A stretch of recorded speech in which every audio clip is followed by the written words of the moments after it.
Muchas gracias, licenciada, por esta calurosa presentación.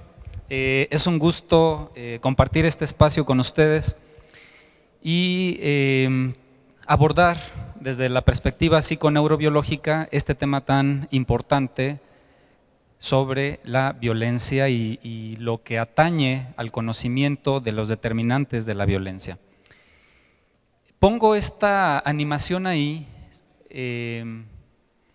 sin rostros porque hablaremos precisamente de que podemos eventualmente ser el de color azul, pero eventualmente podríamos estar siendo también el de color blanco. Hablar de los juegos de poder implica que la dinámica psicológica y conductual de las personas se intercambia. Hablaremos de esto, cómo es que en una relación podemos estar en una posición de víctima o de inferioridad, pero en otra podemos estar siendo opresores, perseguidores de alguien más, pensando en que el comportamiento es diferente si se trata de una relación de pareja o si se trata de una relación familiar o una relación laboral, porque no solo tenemos un comportamiento único en todos los contextos, sino que varía dependiendo del contexto en el que estamos también. Entonces es bien importante porque si vemos la violencia, pues aquí la estamos tocando predominantemente desde la postura del individuo azul, pero eventualmente podríamos ser pues el blanco. ¿Y qué hacer cuando nos toca ser el azul? ¿Y qué podemos hacer para prevenir o evitar ser el blanco? Como veremos en un momento.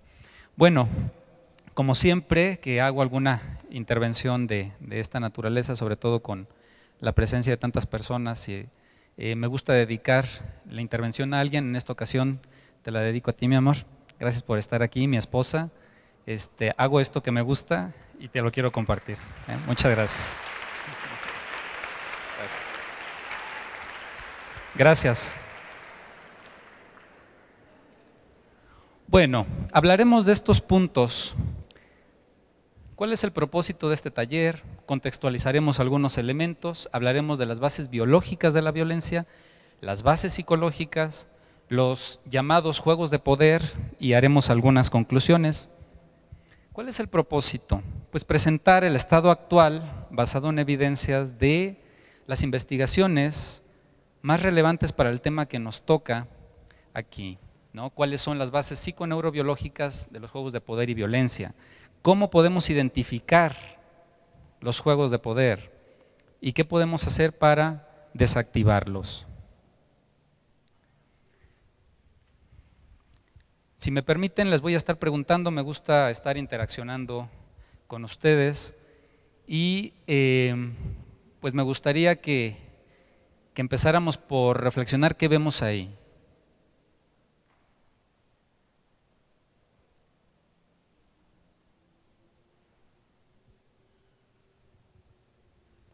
¿Qué me pueden decir de esta animación?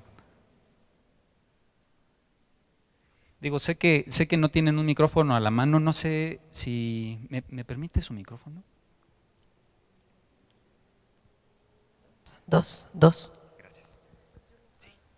Gracias. Si alguien quiere compartirnos qué piensa, porque estaremos haciendo haremos un diálogo, por favor. Sí, gracias. Ayúdenme, por favor. Bueno, yo lo que veo es competencia o de quién tiene más el poder. Ok, muy bien, muchas gracias. ¿Alguien más? Bueno, es bien importante lo que nos comparte. La violencia tiende a generar más violencia, ¿verdad? Se escala el comportamiento violento. Si alguien grita, el otro quiere gritar más fuerte. Si alguien saca una navaja, el otro quiere sacar un revólver y así sucesivamente. Entonces, ¿qué implica o qué está pasando a nivel neurobiológico y a nivel psicológico en las personas con comportamiento violento? Es parte de lo que es importante tener presente. ¿Y qué entendemos por violencia? Es esta definición estándar de la OMS, uso deliberado de la fuerza física o el poder. Claro, se puede ejercer violencia físicamente, pero también se puede ejercer violencia desde otros puntos de vista. Se puede ejercer ese poder, ya sea en grado de amenaza o efectivo, es decir, de hecho. Pero ojo, hay violencia desde la amenaza. No es necesario llegar al hecho físico. Y también algo muy importante, contra uno mismo, otra persona, un grupo o comunidad. Pero empezamos por uno mismo. ¿Se puede ser violento con uno mismo? Sí. Podríamos decir que un acto extremo de violencia es el suicidio, ¿sí? De violencia contra sí mismo. Sabemos, por supuesto, que desde el punto de vista, por ejemplo, psicodinámico, un suicidio no solo implica lastimarse uno mismo, sino lastimar a otros con el hecho de lastimarse uno mismo. Hablaremos de eso más adelante. Y que cause o tenga muchas probabilidades de causar lesiones, muerte, daños psicológicos, trastornos del desarrollo o privaciones. Entonces tenemos el elemento psicológico y el trastornos del desarrollo. ¿A quién le podríamos provocar trastornos del desarrollo con una conducta violenta? ¿Con una conducta o con la amenaza? A los niños, ¿verdad? Por ejemplo. Y entonces, si los niños son violentados, sus procesos psiconeurobiológicos no se desarrollan de la mejor manera y el trauma llama al trauma. Veremos que si no se desarrollan bien estas estructuras psiconeurobiológicas, es altamente probable que una persona violentada también responda con violencia, como vemos en esta imagen, ¿no? El papá le agrede a la mamá también a los niños, y los niños empezamos a ver conductas violentas en los juegos de video o con los animales, ¿no? Por ejemplo. Entonces es una cadena de violencia. No, si no yo las paso, está bien, sí. Bueno, gracias. Ok, ahí está un mapa de la distribución de homicidios por cada 100,000 habitantes en todo el mundo y una escala. Al lado izquierdo tenemos esta escala de color, mientras más intenso el color, mayor índice de homicidios. Vean que nuestro querido México está en este nivel, ¿verdad? Prácticamente de los países con más incidencia de homicidios. Bueno, ya el procurador del Estado nos brindó una estadística muy actual, muy puntual de lo que pasa en nuestro, gracias por favor, de lo que está pasando en nuestro estado. Y por supuesto sabemos que hay áreas de nuestro país donde esto es más común. Y bueno, acá estamos viendo algunas imágenes que hacen alusión a diferentes tipos de violencia, ¿verdad? Desde el bullying escolar, el mobbing, la violencia laboral, la violencia de pareja, aunque aquí es menos común, ¿verdad?, que la mujer agreda al varón, pero también ocurre. Es más común que la agredida sea la mujer. Y bueno, son algunos elementos a considerar. Cuando se pensaba en este seminario con un propósito de sensibilizar a nuestra comunidad académica y a la comunidad general de la ciudad, a quien le interesara acudir a este seminario, hablábamos de algo muy importante: ¿quién tiene que atender o quién se enfrenta con la necesidad de atender a víctimas de violencia? Pues desde luego los médicos, ¿verdad? Porque si alguien es violentado, si hay sangre de por medio, va a ir a parar al hospital, ¿sí? Por supuesto se involucran también la parte legal, los abogados, pero también los psicólogos, ¿no?, para atender tanto a las víctimas como eventualmente a los criminales. Entonces, la idea es que vayamos haciendo una sensibilización también para la comunidad del área de la salud.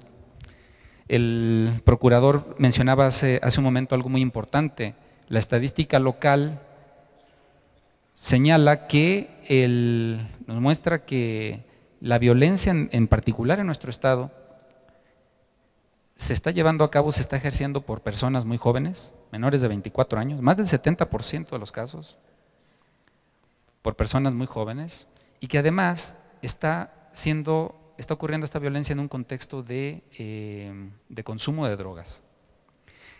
Ok, ¿quién tiene que atender a un adicto a las drogas? Es un tratamiento multidisciplinario, pero los primeros que atienden también a una persona adicta son los médicos, también los psicólogos, eventualmente entran los nutriólogos, etcétera, pero nuevamente la comunidad del área de la salud es quien incide de manera directa en los casos de violencia. Y miren, ¿qué es lo que pasa incluso con la formación de los médicos? ¿Sí? Ahí tenemos una investigación nacional, la percepción del maltrato durante la residencia médica en México. ¿Sí? La siguiente, por favor. Veamos estas estadísticas. Quise pegarlo así para que respetar el contexto real del trabajo. Vean ustedes un dato de entrada muy importante. La tasa de respuesta fue del 8%, digamos casi el 10%, y equivale a 143 respuestas. ¿Qué quiere decir esto? Que esta encuesta se le aplicó alrededor de 1000 residentes de medicina, 1000 personas. Y los únicos que se atrevieron a contestar esta encuesta fueron 143, ¿no? El 8%. O sea, 1 de cada 10. ¿Qué pasa con los otros 9? ¿No están siendo violentados en su formación? Sí, pero prefieren no decir nada. ¿Sí? Porque hay miedo a que la violencia sea todavía mayor. Entonces, aun y cuando es una tasa de respuesta baja, vean lo que nos muestra. El 84% de los residentes señaló haber sufrido maltrato, siendo el más frecuente el psicológico.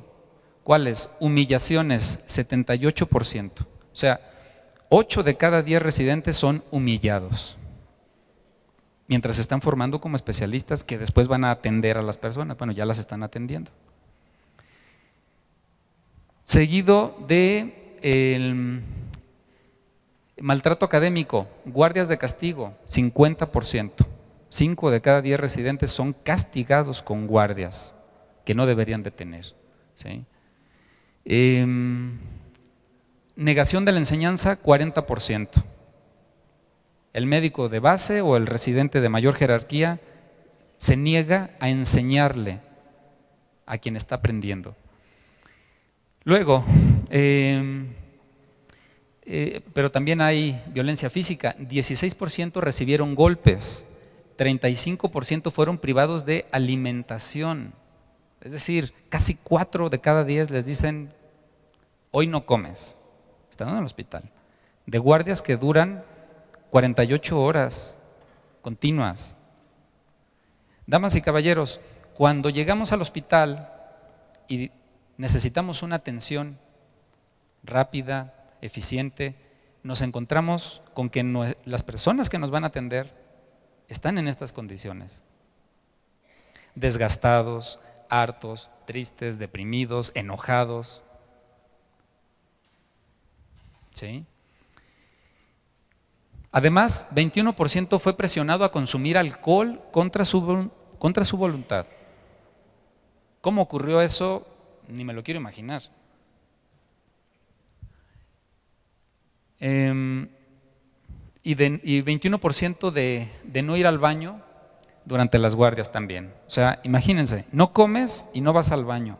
O sea, perdón, creo que ese tipo de cosas ocurrían en 1943, 42 en los campos de concentración en Dachau y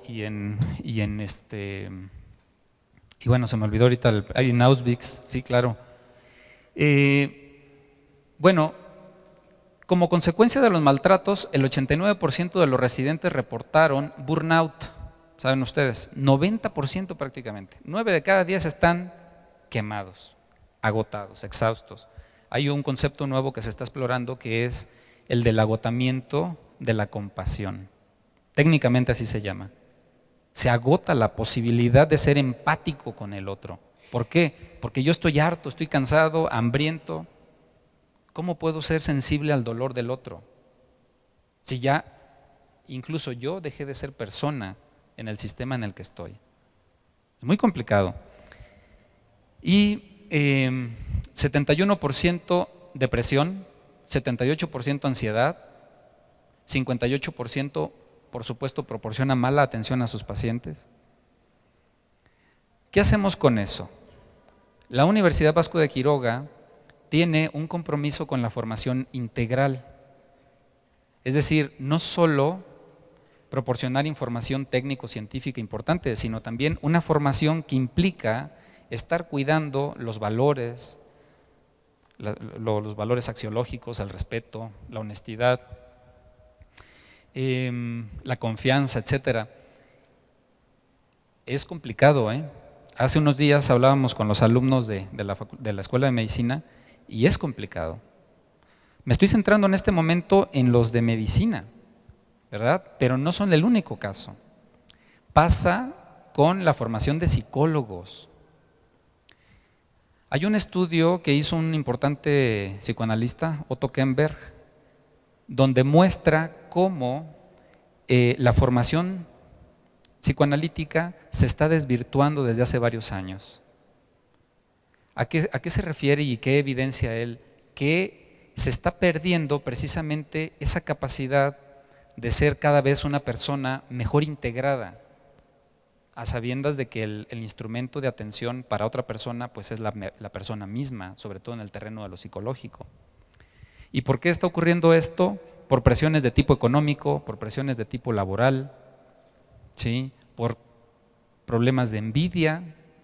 A veces los supervisores tienen envidia de los psicoanalistas que están en entrenamiento porque les ven una competencia mayor, ¿sí? Entonces, pues bueno, no solo es en el ámbito de los médicos, pero además aquí viene este último aspecto. Los principales responsables de los maltratos fueron los residentes de jerarquía superior y médicos de base, ¿sí? Es una escala jerárquica, despótica, ¿no? Donde el de mayor rango pisotea al de menor rango y así sucesivamente. Tenemos que cambiar eso porque los que van a atender los casos de violencia están siendo violentados también. ¿Y cómo los van a atender? Bueno, ¿me regresa la diapositiva, por favor? Fíjense que este trabajo es del 2017, es del año pasado apenas, y quien tuvo esta iniciativa fue la Universidad Panamericana. Entonces, las universidades que tienen una inspiración filosófica,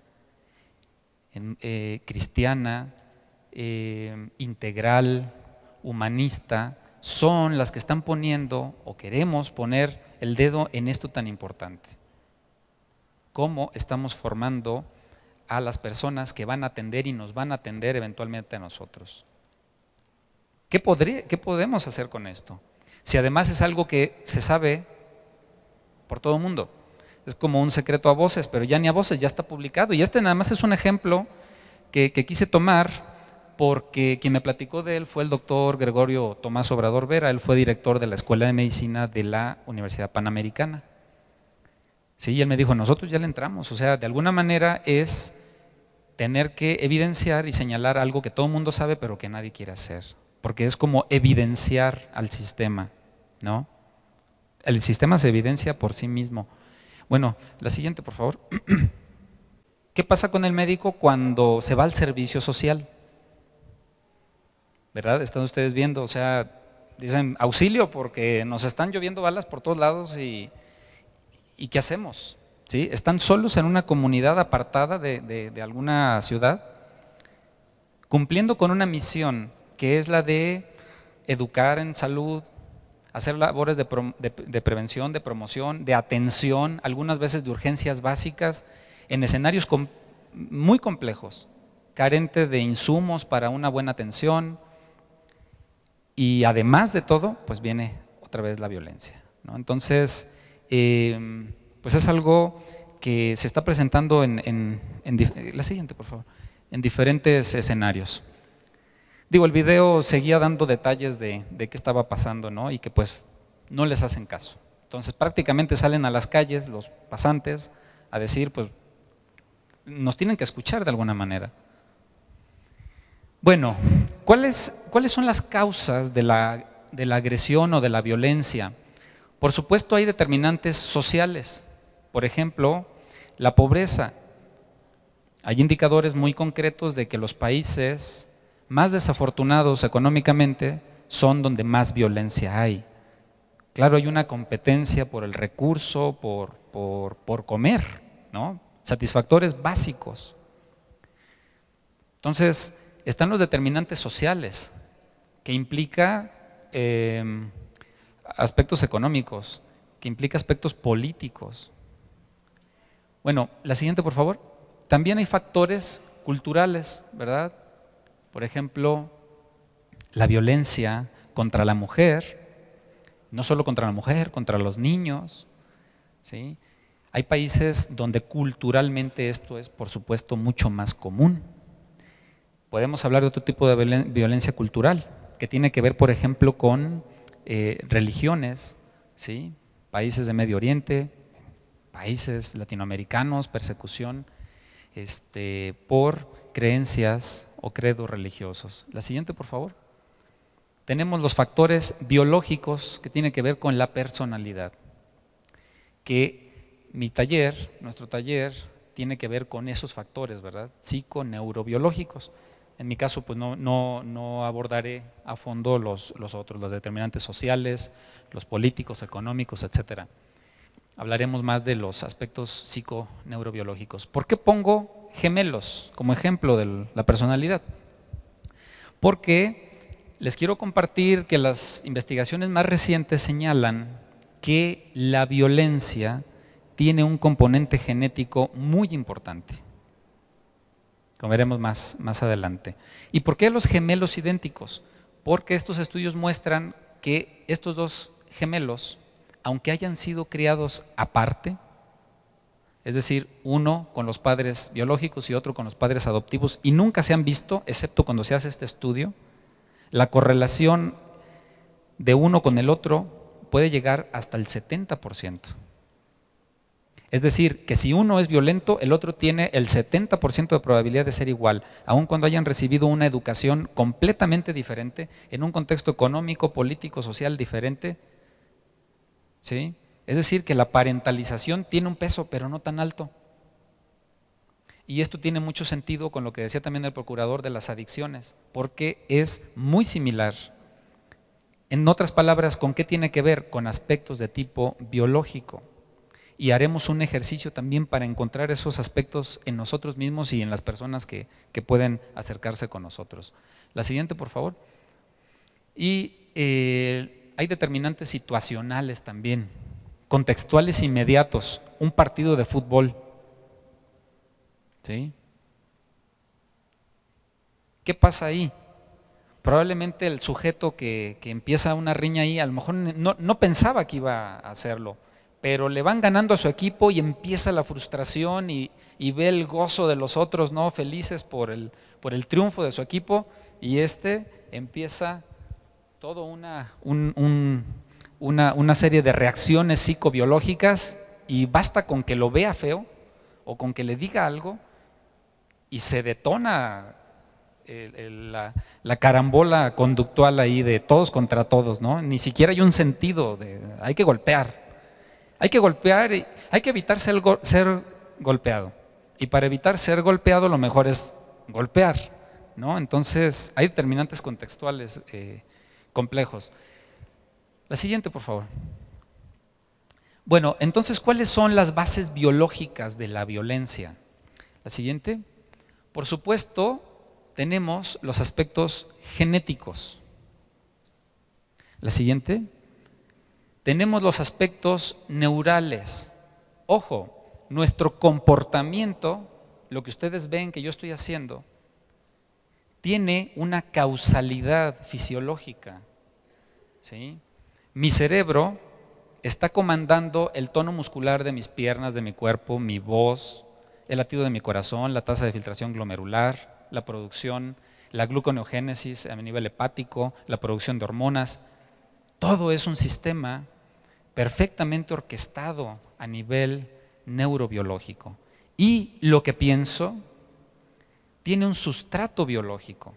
No existe, bueno, yo no comparto la idea de quienes consideran que las personas tienen el cráneo vacío, ¿sí? Es decir, hay psicologías del cráneo vacío, que así les llamo yo. Psicologías que hacen toda una estructuración de cosas sin tomar en cuenta el elemento biológico. Porque, digo, los pensamientos, las emociones, los deseos, las frustraciones tienen un lugar biológico, existen en un lugar, no existen en la nada. Y eso se llama sistema nervioso central y tiene billones de neuronas interconectadas de tal manera que se han hecho cálculos que supera la cantidad de estrellas en nuestra galaxia, la Vía Láctea. O sea, conocemos más de la Vía Láctea que de la capacidad de interconexión y de comunicación de nuestro cerebro. La siguiente, por favor. Y desde luego las neuronas, la actividad neuronal pues determina el funcionamiento general cerebral y la conducta. La siguiente, por favor. Bueno, ahí tenemos a diferentes tipos de gemelos, ¿no? Los monocigóticos o gemelos idénticos y los disigóticos o mellizos. Como ustedes ven acá, este puede ser güerito y este morenito sin ningún problema, y son mellizos, son cuates. ¿Por qué? Porque fueron fecundados dos óvulos, pero en el caso de los monocigóticos, un solo óvulo fue fecundado por dos espermatozoides. Entonces, comparten la misma información genética, los gemelos monocigóticos. Y los estudios, les digo, los estudios más recientes señalan que la correlación del comportamiento agresivo de uno y otro, aunque hayan sido criados aparte, y algunos fueron criados lejos de los padres biológicos, ¿sí? Y con padres adoptivos, digamos, razonablemente equilibrados psicológicamente para parentalizar, la correlación puede ir desde el 44 al 72% y como un promedio el 58%. O sea, si redondeamos números, 60% del comportamiento impulsivo, agresivo, violento, tiene un determinante genético. Hay personas cuya biología es más proclive a hacerlos violentos, a responder de manera violenta. Y si le agregamos en el otro, si esto lo redondeamos al 60% y le agregamos el 40% de un escenario de descuido en la parentalización, a esto me refiero con que los papás no tienen la capacidad de educar, de poner límites, de dar lugar a un proceso de frustración funcional, las cosas se van deteriorando cada vez más. ¿Por qué digo frustración funcional? Porque mencionábamos hace rato del partido, ¿no? Hay estudios que muestran que uno de los detonantes de una respuesta impulsiva, agresiva, es sentir frustración, sentir que quiero algo y no lo puedo tener, o que no quiero que hagan algo conmigo y no puedo poner un límite, ¿sí? Entonces, la frustración detona estas respuestas psicobiológicas de agresión o de violencia. Bueno, la siguiente, por favor. Entonces, vamos a hacer unos ejercicios y les quiero proponer que lo hagamos desde la teoría de la personalidad de Hans Eysenck. Este modelo de personalidad tuvo mucho auge en la época del 60 a los 90 y quizás acercándose al año 2000, en el que este psicólogo británico correlacionaba los aspectos genéticos con aspectos fisiológicos, la activación del sistema límbico, con factores de personalidad, con procesos de tipo neuropsicológico como la memoria, el condicionamiento, la sensibilidad, etcétera, y la conducta global de la persona, sus características de sociabilidad, criminalidad, creatividad, etc. Entonces, es un modelo de personalidad muy trabajado, con mucha investigación detrás, bien fundamentado, y que vincula los aspectos genéticos y biológicos con la conducta.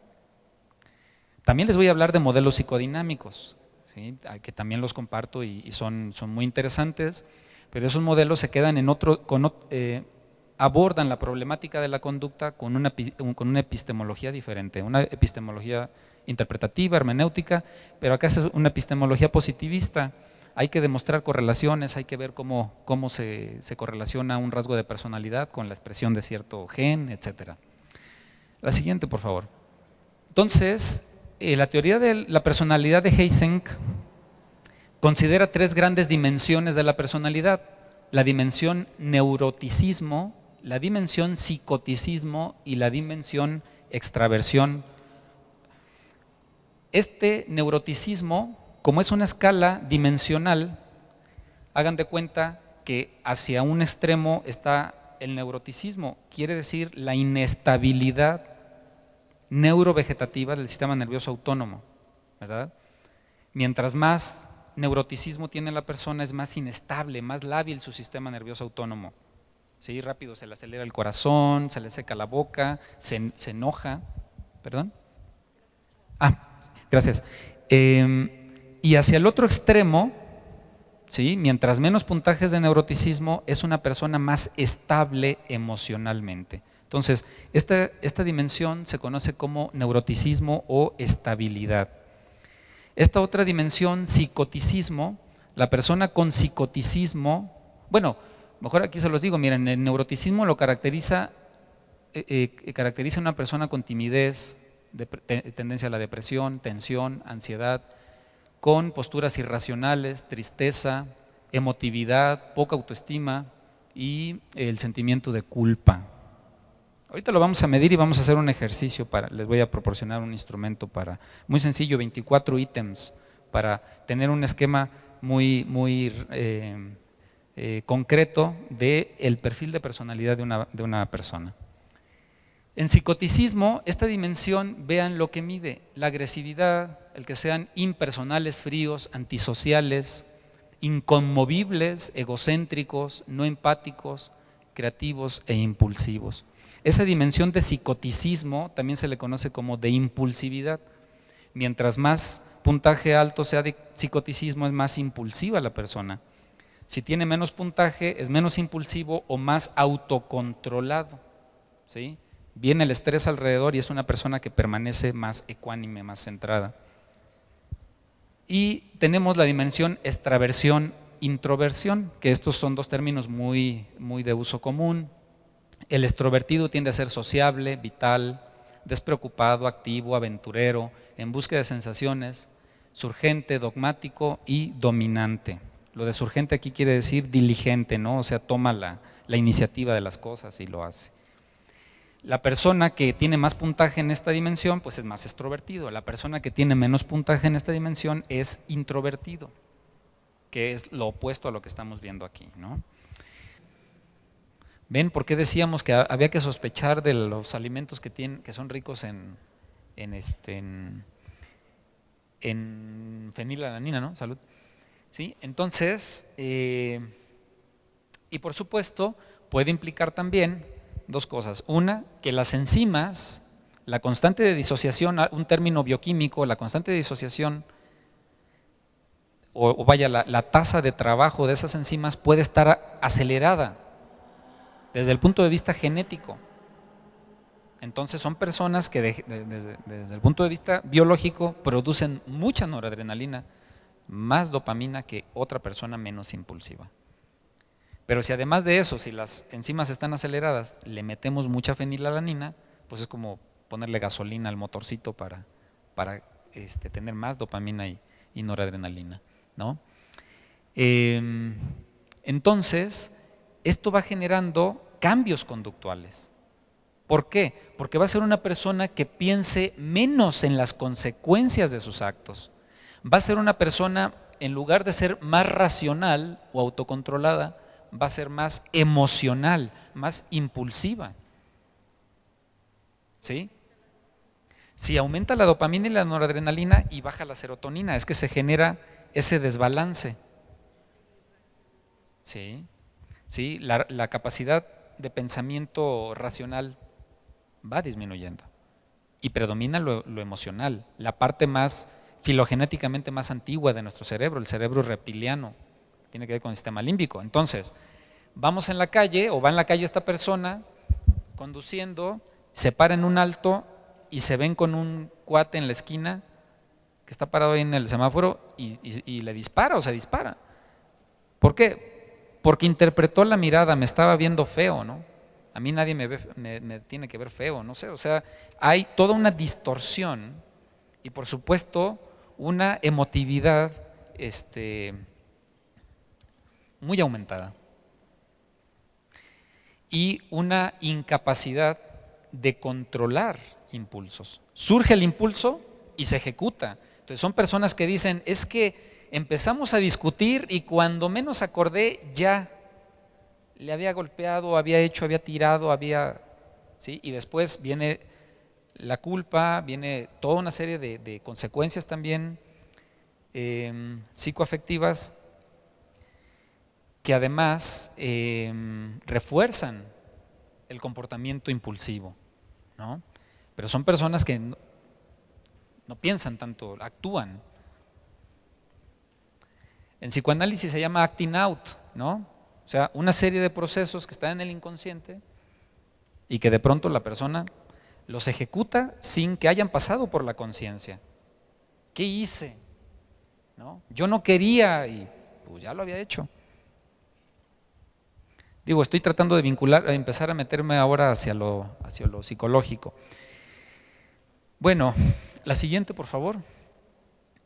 Entonces, ¿cómo nuestro sistema psiconeurobiológico procesa los estímulos de nuestro medio ambiente? ¿Sí? Los estímulos, las miradas de las personas, los comentarios, los problemas a los que nos enfrentamos, las frustraciones, ¿cómo las procesamos? ¿Cómo respondemos ante esas frustraciones? Pues tiene que ver con nuestro funcionamiento cerebral y psicológico, ¿sí? ¿Qué más tengo ahí del tema? Porque creo que ya voy a cambiar de tema. A ver la siguiente, por favor. Bueno, son las animaciones de la anterior, que son las mismas. La siguiente, por favor. Ajá. Entonces, además de nuestro cerebro, hay otro gran cerebro que no está en el cráneo y que también controla la conducta y se llama sistema nervioso entérico. ¿Sabían ustedes que del esófago al recto, en nuestro tubo digestivo, hay más de 100,000 millones de neuronas? O sea, tenemos otro cerebro, perdón por la expresión, como coloquialmente se dice, en las tripas, ¿no? ¿Dónde se siente la emoción de ver a la chica? Yo hace rato que llegó mi esposa, que la vi, y ahorita ya que se me fue, ya mis mariposas empezaron a descender. Es que dice ella que alguien tiene que trabajar mientras yo estoy dando talleres de violencia. Entonces, ¿dónde se siente esa emoción?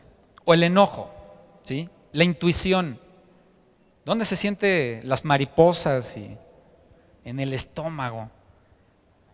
Ahí hay 100,000 millones de neuronas. Entonces tenemos otro cerebro, bueno, entre comillas, ¿verdad? Otro cerebro, no me van a decir, es que es en serio que está otro cerebro. No.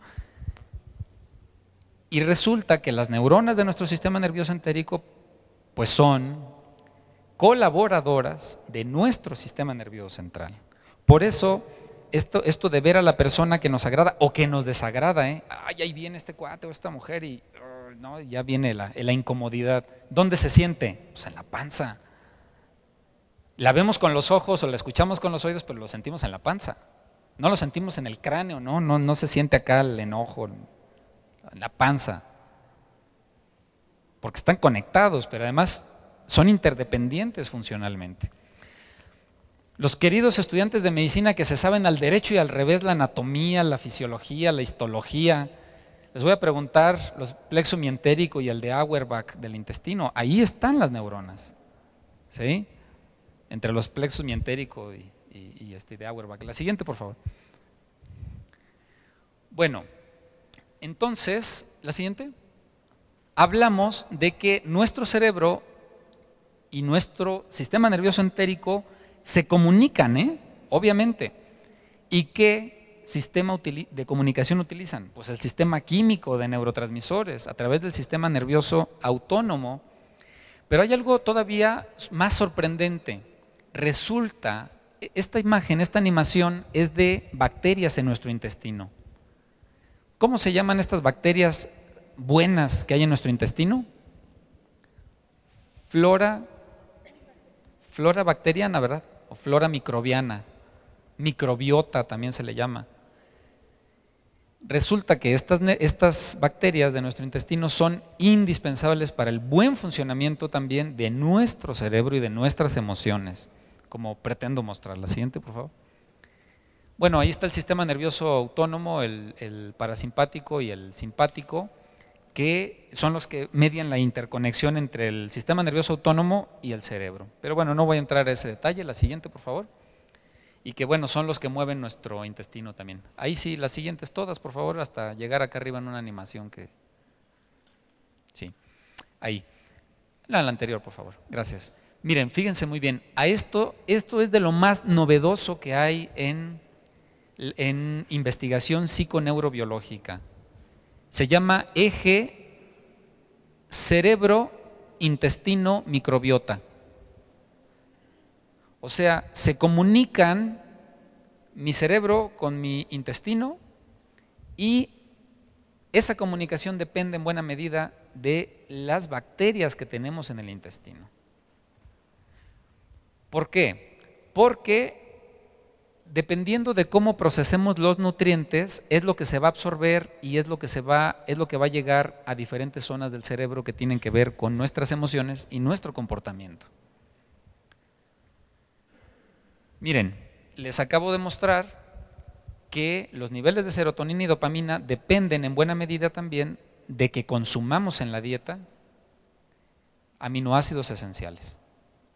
Pero para poder extraer esos aminoácidos esenciales o los ácidos grasos de los alimentos, requerimos la participación de estos microorganismos. O sea que una persona que tiene alterada su flora microbiana de su intestino puede asimilar no puede asimilar adecuadamente sus nutrientes y por supuesto eso implicará consecuencias a nivel de la síntesis de neurotransmisores. La siguiente, por favor. Entonces, si podemos consumir pescado, frutas, verduras, etcétera, pero si no hay la flora microbiana apropiada para fermentar, metabolizar los alimentos en el intestino y poder absorber los nutrientes apropiados, hagan de cuenta que los comemos, pero los desechamos sin haber extraído lo importante de esos alimentos. ¿De quién depende? De estas bacterias. Entonces, es como decir, ¿en serio el que tenga o no una flora microbiana adecuada en mi intestino puede influir en mi comportamiento y mi estado de ánimo? Sí. Está demostrado. Entonces, tenemos que cuidar un montón de cosas, ¿verdad? Hablamos del aspecto político, social, económico de la violencia, ya estamos hablando de lo nutricional, de la importancia de la genética, de la parentalización apropiada, pero hasta de que cuidemos a las bacterias que tenemos en el intestino, que son amigas. La siguiente, por favor. Aquí tenemos, en el estado saludable, cómo se comunica apropiadamente el sistema nervioso central con el entérico, vía mediación de bacterias ácido-lácticas saludables. Y en los casos de estrés, depresión, etcétera, ¿cómo está la flora, cómo está esa conexión entre el cerebro y el intestino y la flora microbiana con una disbiosis, ¿no? O sea, predomina bacterias patógenas en el intestino en lugar de bacterias buenas.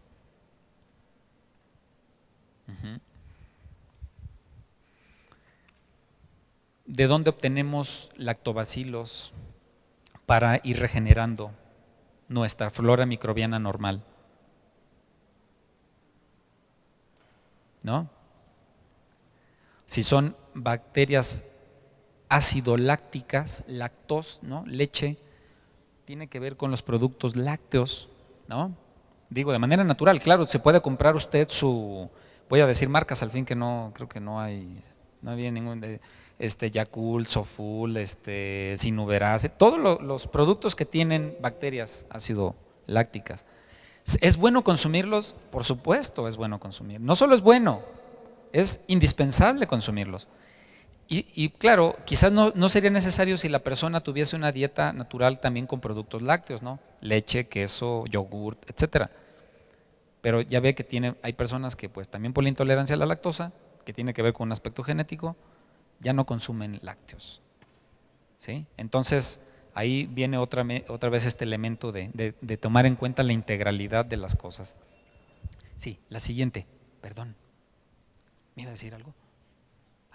Bueno, no, atrás, un poco atrás nada más, porque vamos a cambiar nos vamos a ir a lo psicológico.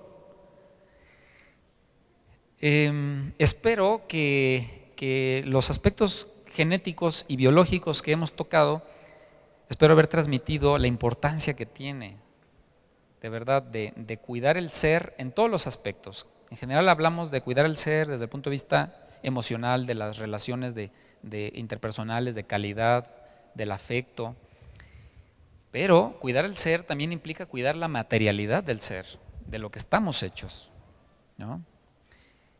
Y lo correlativo con el ejercicio, etcétera, que no hablé aquí del ejercicio, lo cual también es bien importante, porque también se ha demostrado que aumenta la producción de serotonina, por ejemplo, el ejercicio, ¿no?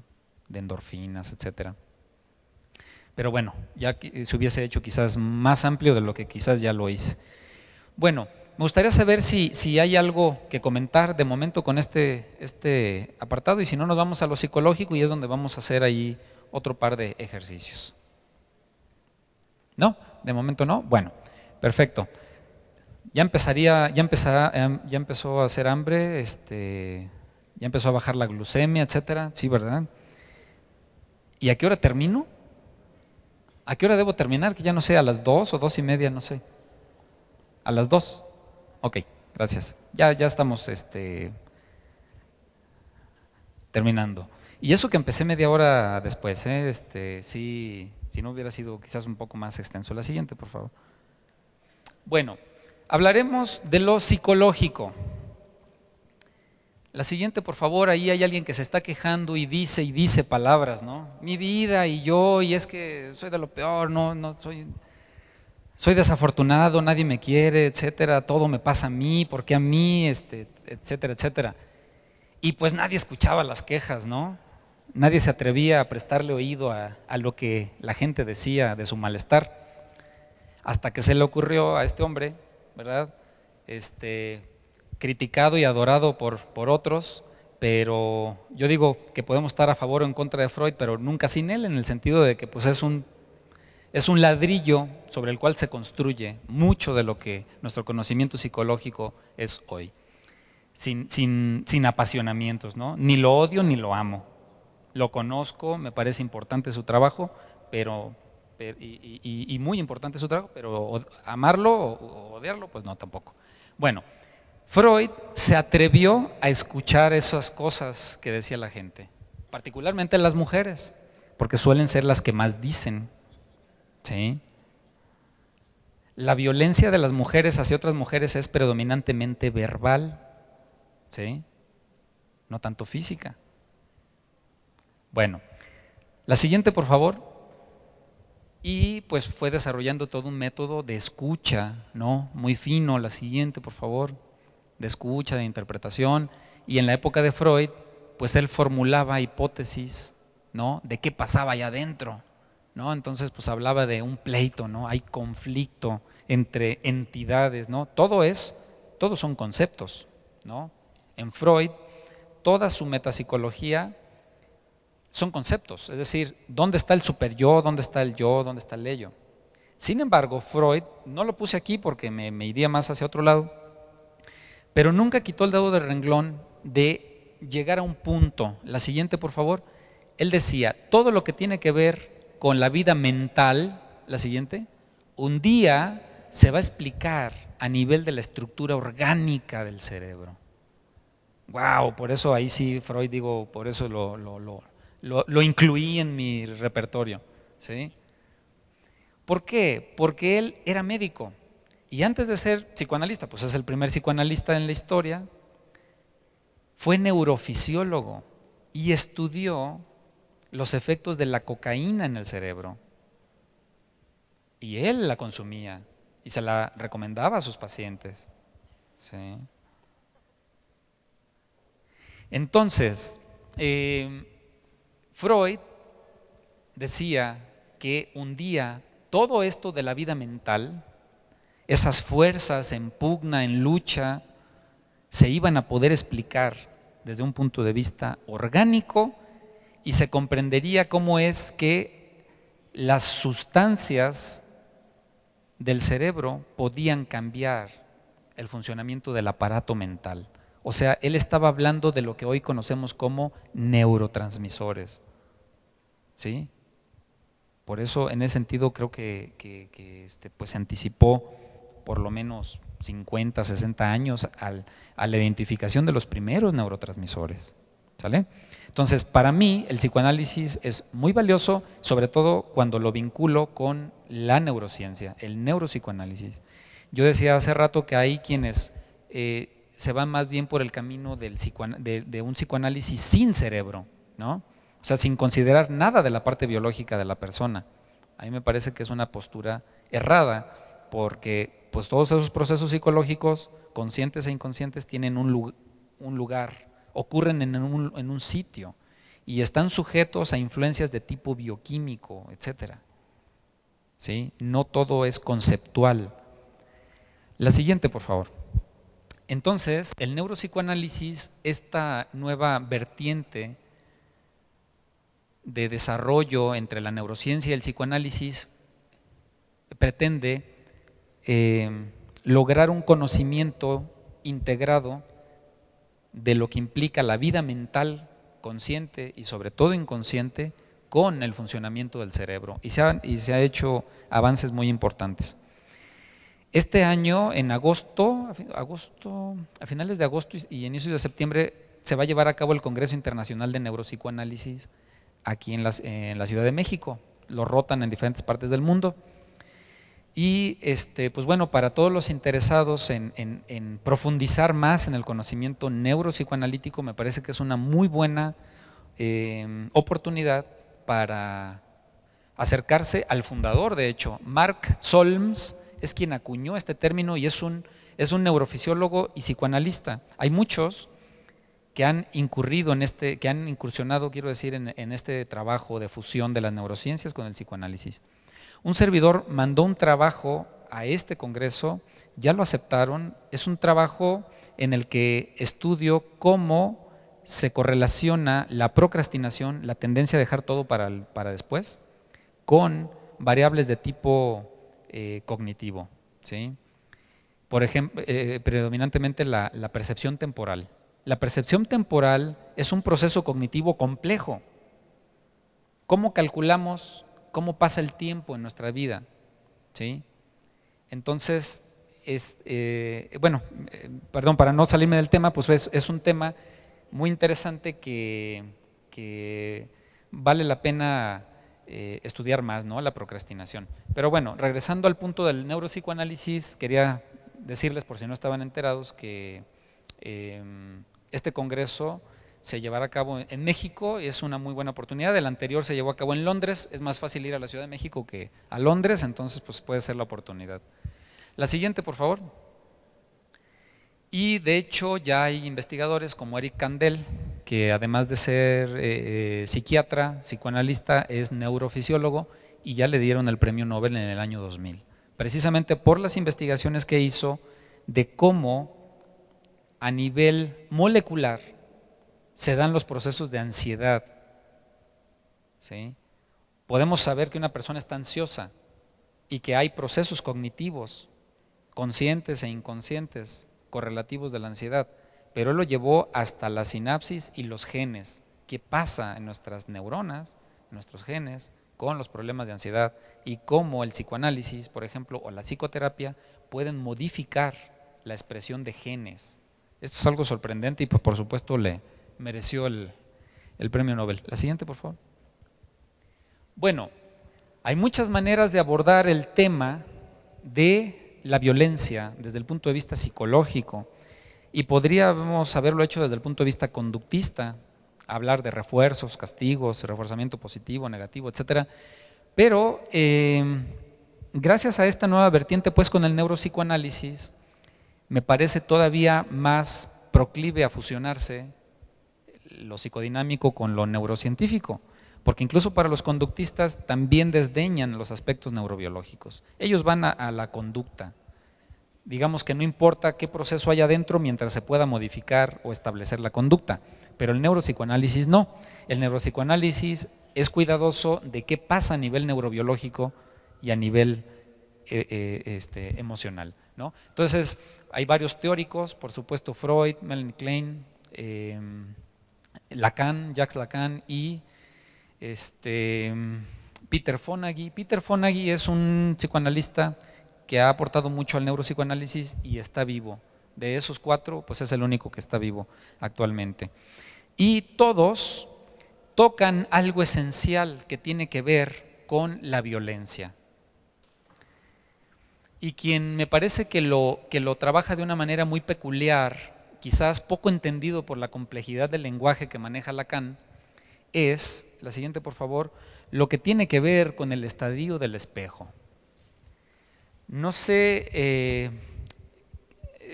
asumo que los psicólogos presentes en el auditorio pues conocen a Lacan y quizás nuestro público general no. Lacan fue un psicoanalista francés que se le consideró en una época como el Freud francés, es decir, el psicoanalista más paradigmático de Francia a lo largo de la historia. Ha habido muchos y hay muchos muy interesantes, pero Lacan hizo un antes y un después en el psicoanálisis, pero toda su teoría utiliza un lenguaje muy peculiar, términos, conceptos que no son tan sencillos de asimilar, ¿no? Entonces, quiero comentar pues, de manera muy concreta qué implica estos postulados lacanianos que tienen que ver con el estadio del espejo y la construcción de identitaria, es decir, de identidad de las personas. Pensemos en un bebé, ¿sí? Todos los que hemos tenido bebés, bueno, todos hemos sido bebés, pero probablemente no nos acordemos de esa época. Algunos quizás sí, pero es algo muy natural, ¿sí?, que los padres, los papás, pongan frente al espejo a su hijo. ¿Para qué?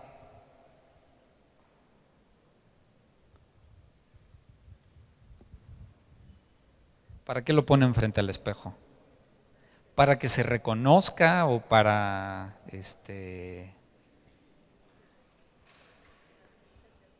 para que se acepte? Bueno, Lacan decía que la identidad, estoy simplificando mucho esto, la identidad de la persona o del sujeto, como él le llamaba, se empieza a instaurar en este momento, el estadio del espejo, donde el sujeto, el infans, le llamaba él, el infante, digamos, el bebé, empieza a reconocer por primera vez la imagen en el espejo. Pero además, algo peculiar, al principio, como no sé si han puesto también en alguna ocasión no solo a un bebé, sino también a un animalito, un perrito, algo, se lo ponen frente al espejo y se asusta, ¿no? O sea, reacciona frente a la imagen del espejo como si fuera otro, no él, ¿sí? Entonces, este proceso de identificación especular, como si fuera en un espejo, miren, nadie nos hemos visto nunca a nosotros mismos, nadie. Quiero repetir esto, nadie nos conocemos a nosotros mismos. Vemos la imagen en el espejo, vemos un video de nuestro... A mí me están grabando aquí y un día me puedo ver ahí y digo, ay, mira, ese soy yo. Me veo en el espejo y ese soy yo. Pero yo a mí mismo no me he visto.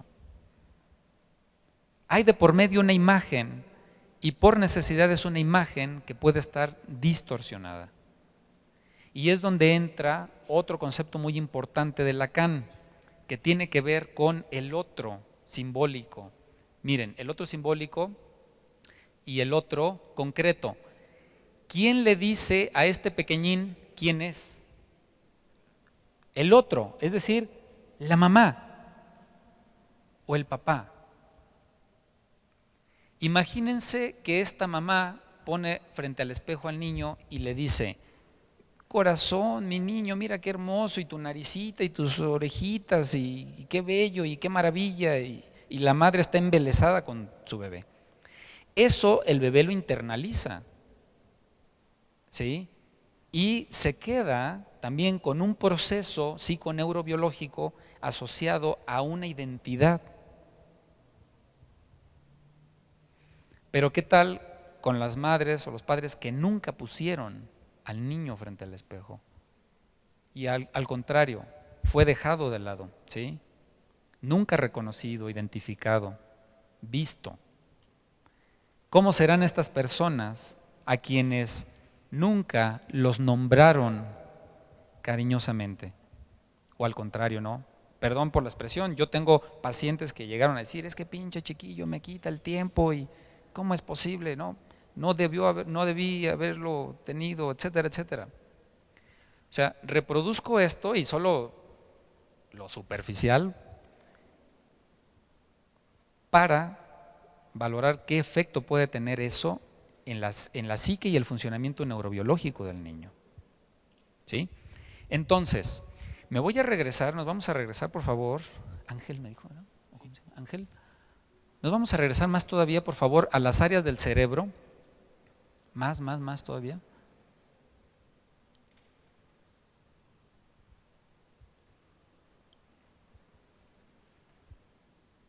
Ahí. Dos más para que aparezca. Ahí está bien, ahí está perfecto. Bueno, ya les dije la importancia que tienen estas estructuras del cerebro, sobre todo los que están en rojo, ¿sí? Y los neurotransmisores. Pero algo fundamental, damas y caballeros, el cómo se estructura nuestro cerebro, es decir, qué tan amplia es esa zona del cerebro que está en rojo, qué tan amplia o no, qué tanta plasticidad sináptica tenga o no, depende también de cómo nos parentalizaron, qué tipo de afecto, tiempo, etcétera, nos dieron nuestros padres.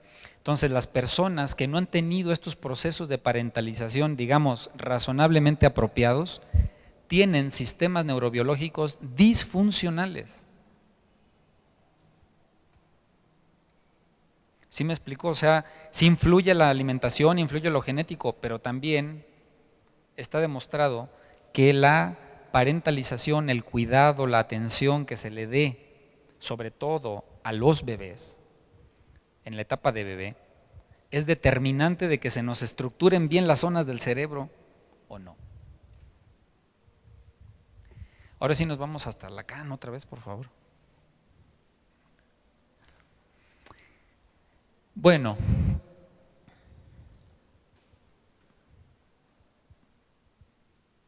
ok.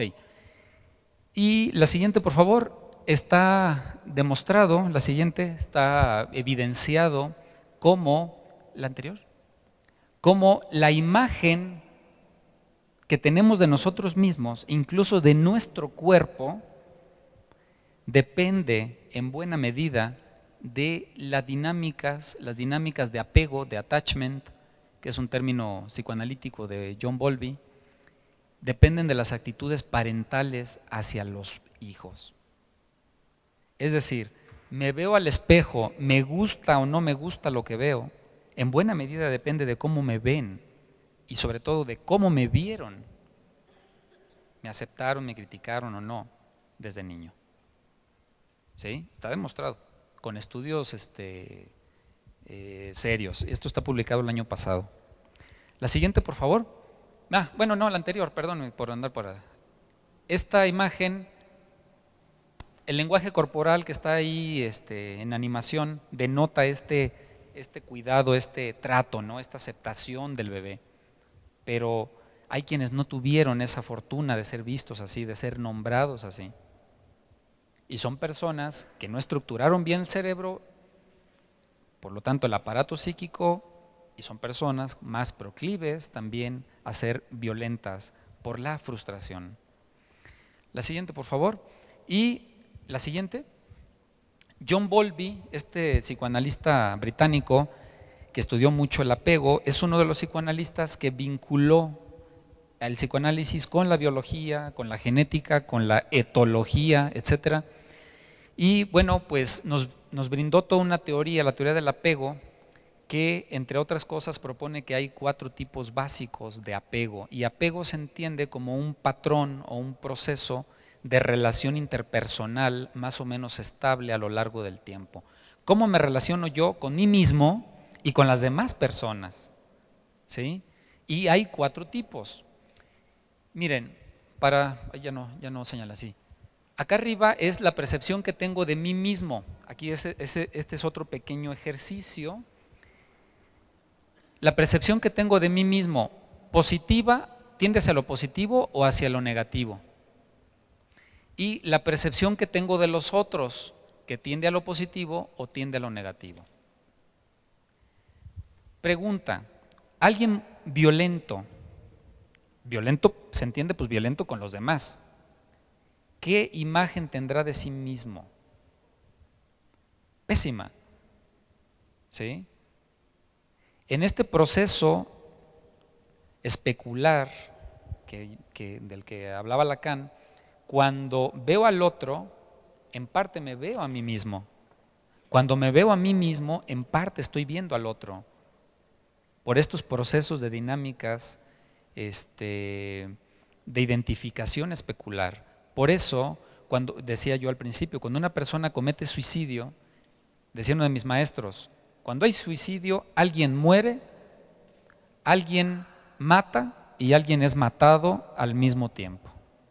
Alguien muere, alguien mata y alguien es matado al mismo tiempo. ¿Por qué? Porque el sujeto que pone la pistola en su cráneo y se da un tiro, hay un muerto, pero hubo alguien que mató, pero alguien que resultó matado también al mismo tiempo.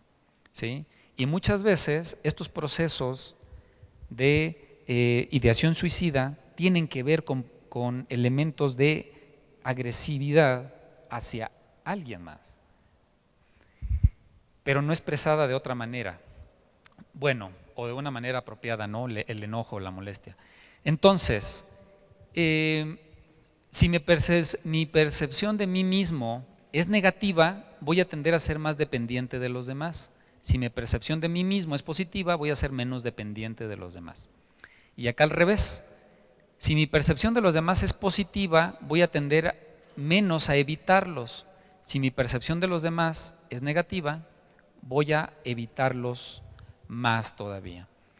Entonces, podríamos decir también de manera muy sencilla, aquí está el cuadrante del yo estoy bien, tú estás bien, yo bien, tú mal, yo mal, tú bien y yo mal, tú mal, que son los 4 estilos de apego o de attachment de la teoría de Bowlby, dichos de una manera muy sencilla, ¿no?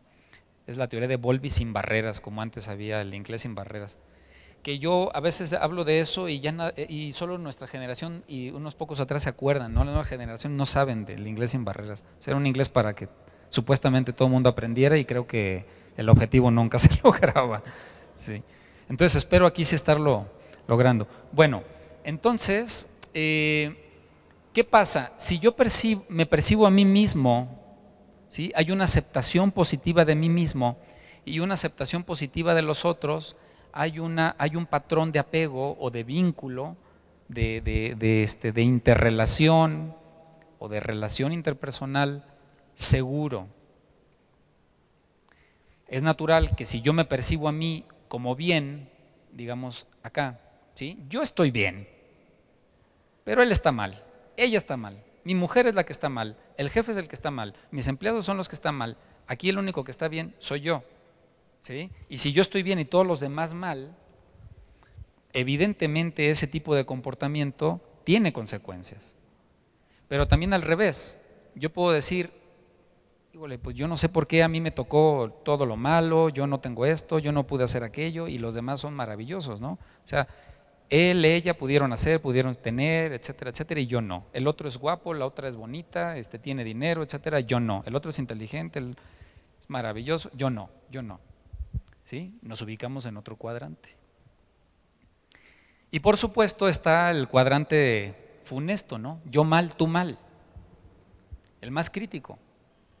Porque si yo estoy mal y tú estás mal, pues la humanidad y las personas, pues todo está acabado y son personas que nunca van a valorar nada ni a nadie. Y por supuesto, todo aquel que tiene una autopercepción negativa de sí mismo, tiene esta percepción negativa también de los demás, ¿sí? Por estos procesos que estamos comentando.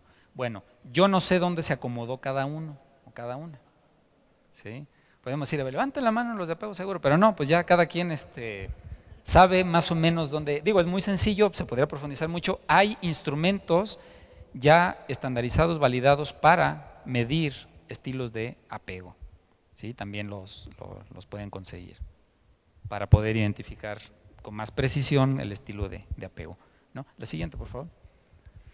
Bueno, la siguiente, esto es algo adicional de neurobiología, me parece que ya no es necesario, ya lo comenté bastante. La siguiente, por favor. Solo aquí puntualizaba algunas cosas, ¿no? También Lacan, parte de la teoría lacaniana, por supuesto, se ha explorado ya desde el punto de vista neuropsicoanalítico. La siguiente, por favor. Y vaya, hay hallazgos muy interesantes. Por ejemplo, en esta investigación se aborda un concepto lacaniano muy importante. Jouissance es el goce, ¿sí? No gozo, sino goce. El concepto de goce lacaniano nos podría llevar el taller y más tiempo abordarlo en su esencia, ¿no? Pero vamos a decirlo muy sencillo. El goce, el concepto de goce lacaniano es un concepto que describe en parte algo que se sufre y si no se disfruta es algo que libera. Miren, cuando una persona tiene una emoción negativa, por ejemplo, está triste, en parte está sufriendo su tristeza. ¿Están de acuerdo conmigo? Estar triste no es una emoción displacentera, pero en parte está liberando emocionalidad, ¿sí? Es como si abriéramos la válvula de escape y está liberando emocionalidad. Podríamos decir que el goce describe ese proceso. En parte lo sufro, pero en parte lo disfruto o libero o alivio tensión, ¿sí? Hay personas que de no poder llorar, de no poder gritar a veces una frustración o un enojo, se enferman, lo somatizan. Entonces muchas veces, por supuesto, sería más recomendable haber expresado el llanto que habérselo contenido, habérselo tragado, ¿no? Como coloquialmente se dice. Entonces, hay investigaciones que están correlacionando qué es lo que pasa a nivel neurobiológico cuando hay este tipo de procesos de tipo psicodinámico. Bueno, la siguiente, por favor. La siguiente y la siguiente. Entonces, todo esto nos lleva a este concepto básico que se llama juegos de poder. ¿Qué implica un juego de poder ya habiendo hecho habiendo abordado esta base psiconeurobiológica de la violencia? Vamos a puntualizarlo en algo concreto que es un juego de poder. Un juego de poder es una transacción, es decir, un acto, una acción o serie de acciones conscientes con las que una persona intenta, uno, hacer que otra persona algo que él o ella no quiere hacer, ¿sí? O evitar que otra persona haga algo que él o ella quiere hacer. Un juego de poder es algo que hacemos para forzar una relación.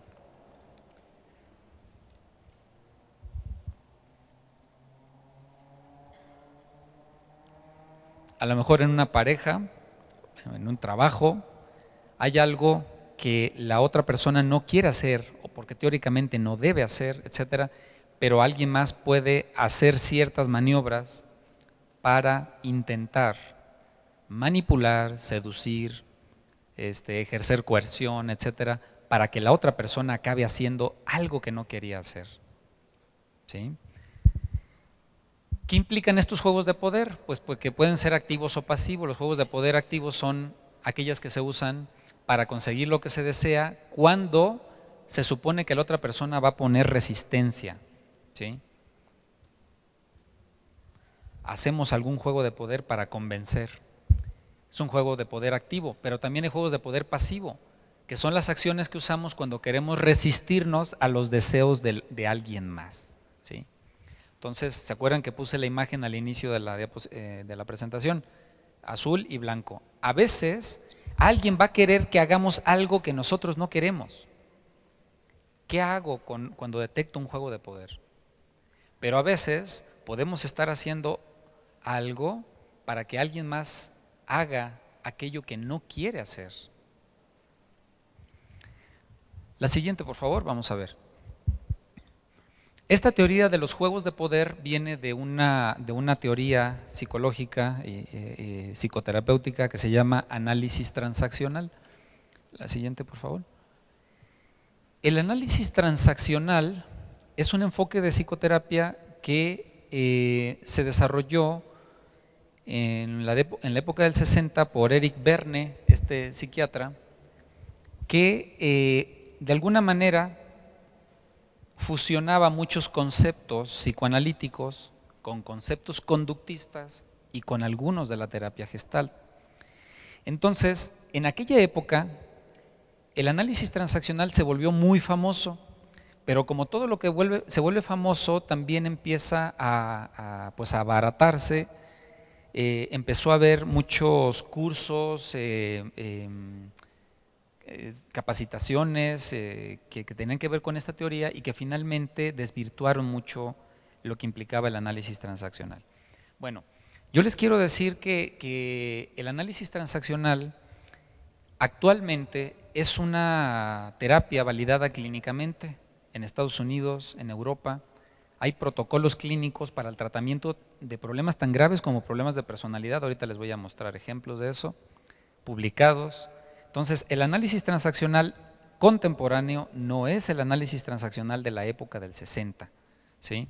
Entonces, si escuchamos análisis transaccional o alguien que lo escuche, sobre todo en el ámbito psicológico, pues puede decir, bueno, pues era como una teoría como simplista, ¿no?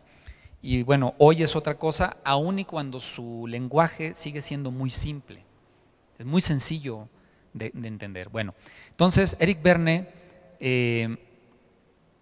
desarrolló su teoría mostrando que las personas a veces nos comportamos como si fuéramos papá o mamá, a veces como si fuéramos el niño que fuimos y a veces como si fuéramos una persona adulta.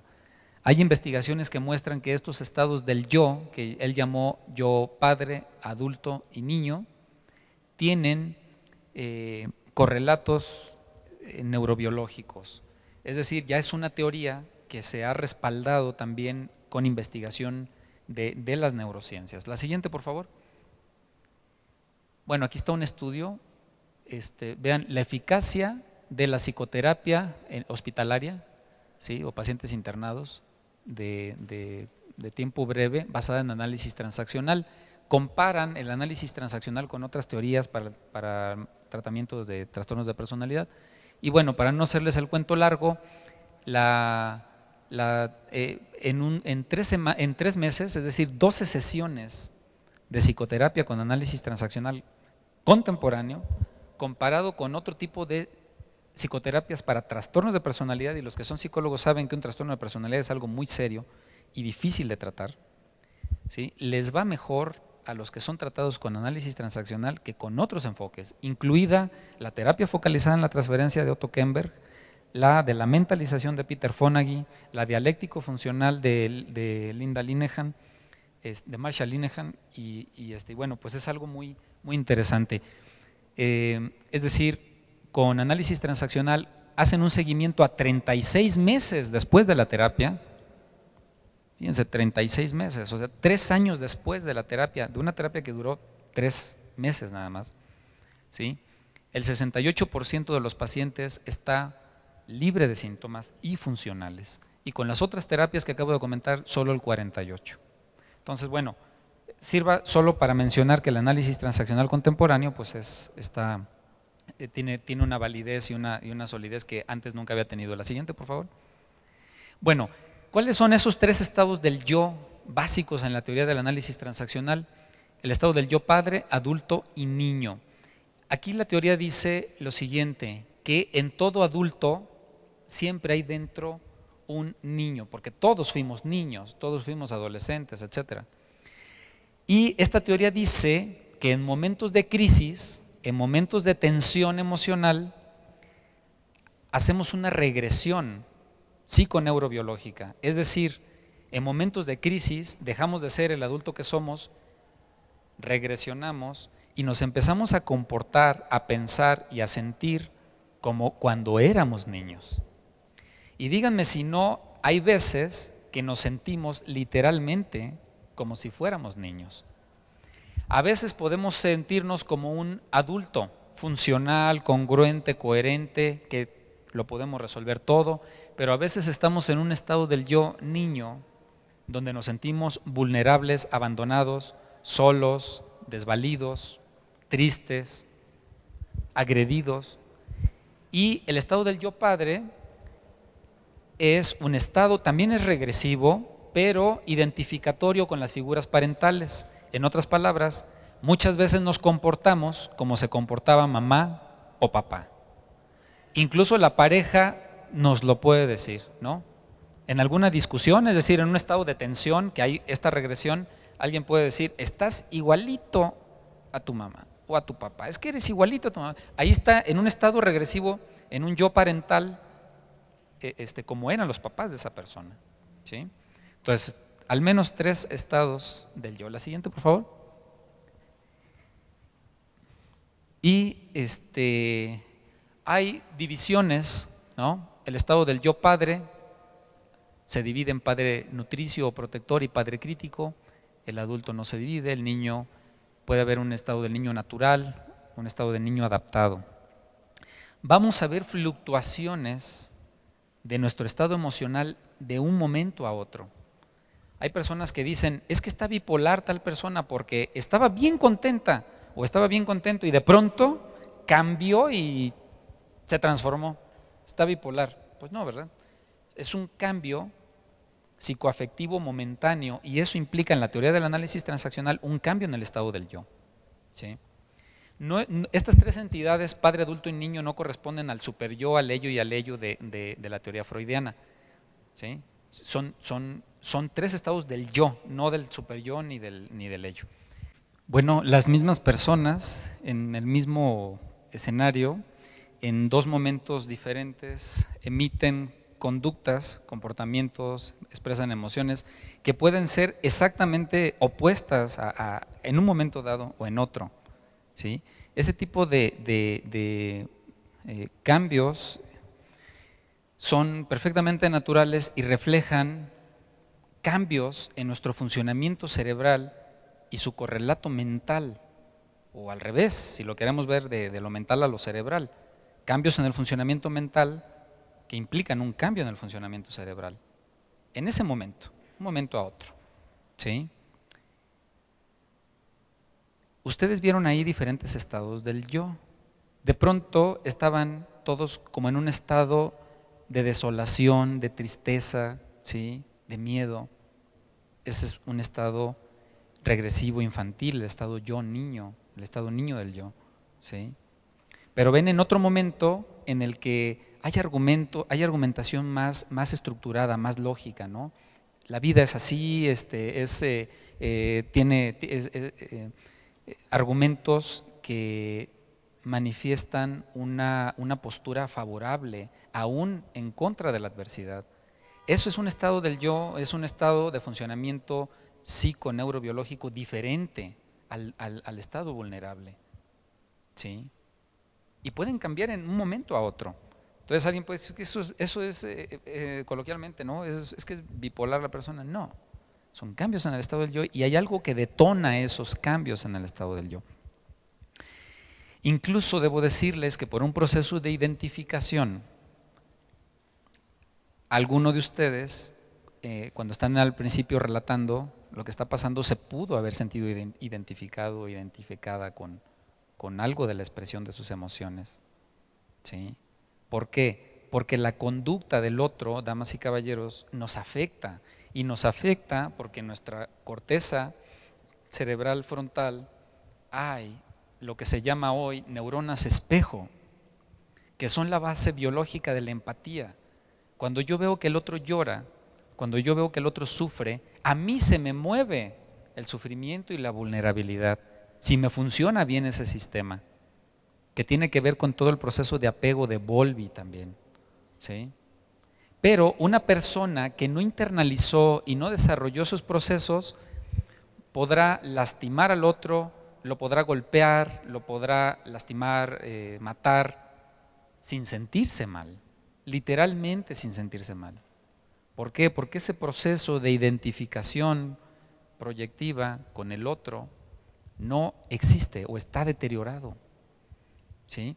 Entonces, este video nos sirvió para ver esta fluctuación en los estados del yo y ese proceso de identificación. Es por eso que una novela, una película nos puede tocar o no, según nuestra propia historia, nuestro propio proceso. Creo que vamos a regresar nada más para comentar un detalle ahí. Entonces, todas las personas tenemos esta posibilidades de tener estos movimientos en los estados psicoemocionales o estados yoicos, ¿sí? Padre, adulto y niño, pero la otra persona también, mi interlocutor también, ¿sí? Entonces ponemos un ejemplo muy simple, del adulto del esposo a la esposa, ¿no? El esposo puede preguntar, mi amor, ¿dónde están las llaves? Sí, natural. Las llaves del coche, y ella podría contestar naturalmente, están sobre tu buró al lado de la cama, ¿no? Pero pudiera ser que él preguntara, mi amor, ¿sabes dónde están las llaves del coche? Y ella pudiera contestar desde otro elemento, perdone, ¿a mí qué chingados me preguntas? ¿Yo por qué tengo que saber dónde dejas tú las cosas? ¿Sí? Cualquier parecido con la realidad, ¿no? Es mera coincidencia. O sea, es un ejemplo trivial, pero es para denotar que se está en un estado del yo diferente. Entonces, obviamente, el marido pudiera decir, uy, qué carácter o qué modito, y ahí, con esas transacciones, con esos intercambios verbales, ¿qué cree que pasa? Detona los juegos psicológicos, los juegos de poder, ¿sí? Solo con lo que decimos o con la mirada.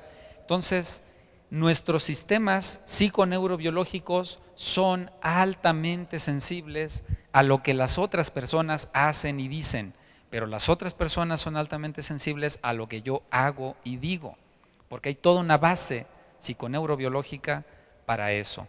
Entonces, es bien importante considerarlo al momento de querer entender lo siguiente, por favor, que es lo que lo siguiente, aquí, al querer comprender qué es lo que pasa cuando se juegan juegos de poder. Stephen Karpman desarrolló la teoría del triángulo dramático, también es un psicólogo transaccional. Él hizo mucha investigación y actualmente tiene mucha validación clínica este triángulo del drama, que presupone 3 posturas psicológicas diferentes, ¿sí? Ese es el triángulo. La siguiente, por favor, que está más descrito acá, ¿sí? Vean ustedes que hay 3 ángulos: perseguidor, salvador y víctima. Salvador o rescatador, perseguidor, rescatador y víctima. En una relación interpersonal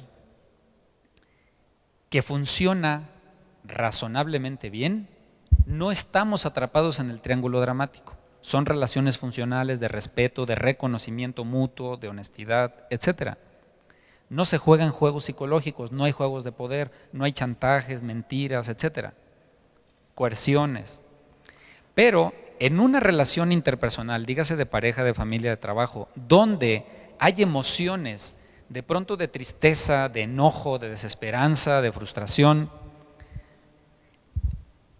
podríamos apostar a que estamos atrapados en un triángulo dramático, ¿sí? Es decir, que psicológicamente nos estamos moviendo en diferentes posiciones, ¿sí?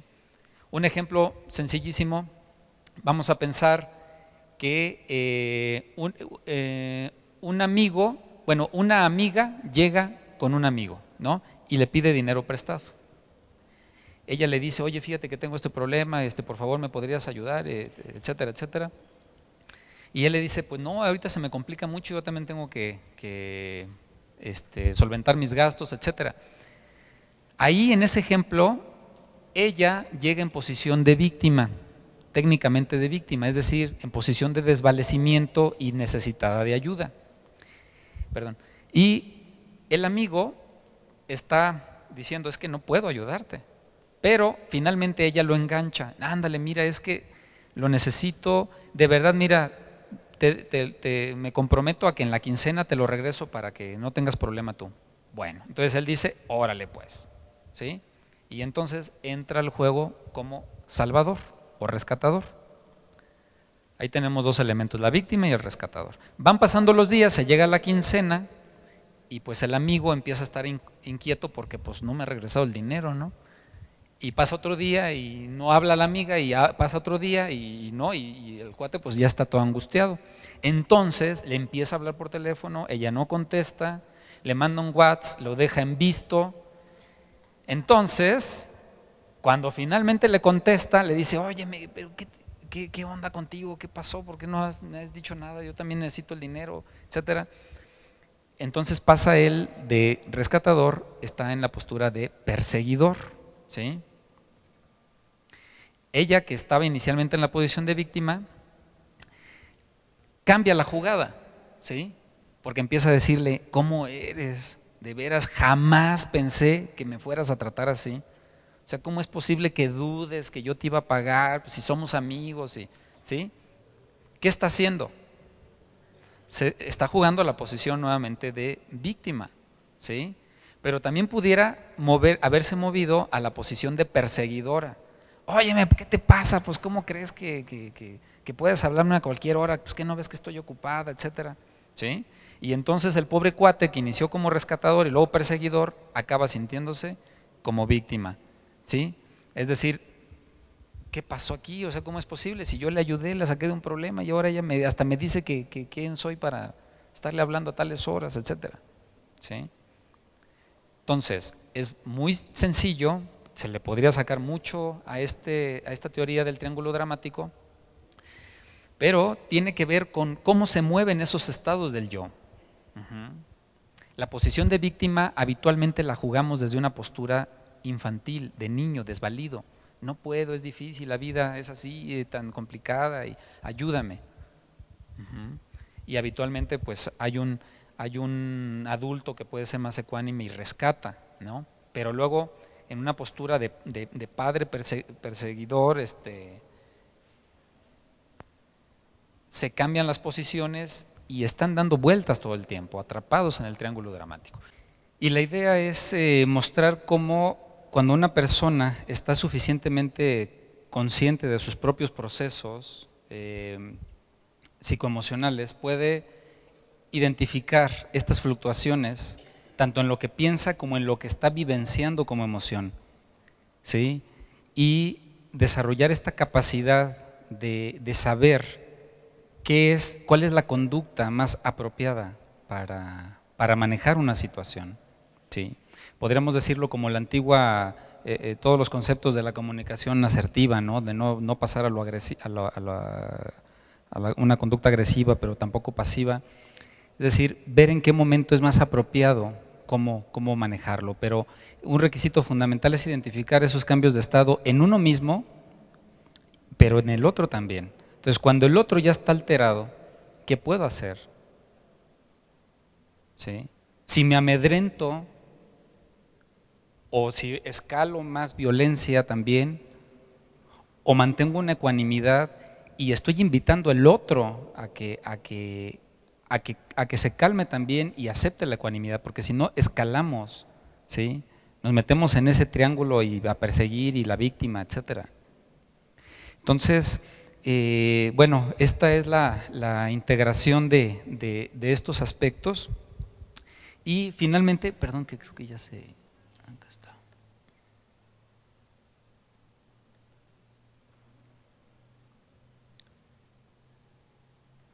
Pues me gustaría concluir esto diciendo que comprender las bases psiconeurobiológicas de la violencia tiene que ver con estar atentos a todos los aspectos, ¿no? Genéticos, nutricionales, nuestros niveles de neurotransmisores que están determinados por diferentes factores, todos los aspectos neuropsicológicos, es decir, la parte biológica de nuestro ser, y cómo eso sustenta los procesos psicológicos que tienen que ver con aspectos de identidad, de identificación, de vínculo, o tanto de conductas propositivas como de conductas disfuncionales.